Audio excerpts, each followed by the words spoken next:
அட ஆக்ட்ரஸ் ஸ்ருதிகாக்கு என்னதாங்க ஆச்சு? ஹாஸ்பிட்டல்ல இருக்க இந்த வீடியோவை பார்க்கும்போது ரொம்பவே கஷ்டமா இருக்கே அப்படின்ற மாதிரி தானங்க இருக்கு. எஸ், ஸ்ருதிகாக்கு என்னாச்சு அப்படிங்கறத இந்த வீடியோல பார்க்கலாம்.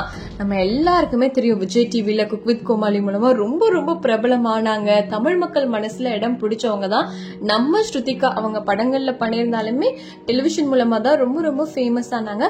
அதுக்கப்புறமா பார்த்தோம்னா ஹிந்தி பிக் பாஸ்லயும் கலந்துக்கிட்டு தேசிய அளவுல ரொம்பவே ஃபேமஸ் ஆனாங்க. அவ்வளோ நல்ல வரவேற்பு நம்ம ஸ்ருதிகாக்கு ஹிந்தி பிக் பாஸ்ல இருந்துச்சு அப்படின்னு தான் சொல்லணுமே. ஏன்னா அவங்களுக்கு அவ்வளோ ஃபேன்ஸ் இருந்தாங்க. அதை தொடர்ந்து பாத்தீங்கன்னா இப்போ ஸ்ருதிகா ஹாஸ்பிட்டல் இருக்கிற மாதிரியான ஒரு வீடியோவை ஷேர் பண்ணிருக்காங்க. கீழே கேப்ஷனா என்ன கொடுத்திருக்காங்க தெரியுமா? அதாவது தன்னோட உடல்ல இருந்த பெரிய பிரச்சனைக்காக தான் சர்ஜரி செஞ்சுக்கிட்டேன் அப்படின்னு வீடியோ வெளியிட்டிருக்காங்க. ஆனா அதுல என்ன பிரச்சனைக்காக இந்த சர்ஜரி நடந்தது அப்படிங்கறத மட்டும் அவங்க சொல்லல. உடல்ல பிரச்சனையோட தான் தொடர்ந்து பணியாற்றிட்டு இருந்ததாகவும் அதை சரி செய்ய இப்போ மேஜரான சர்ஜரி நடந்திருக்கு அப்படின்னு அவங்க சொல்லியிருக்காங்க. அவங்களோட வீடியோ பார்க்கும்போது அவ்வளவு கஷ்டமா இருக்கு. ஐயோ ஸ்ருதிகா, சீக்கிரமா நீங்க நல்லபடியா திரும்பி ஆரோக்கியமா வந்துடணும் அப்படின்னு சொல்லிட்டு அவங்களோட ஃபேன்ஸ் எல்லாம் சொல்லிட்டு இருக்காங்க.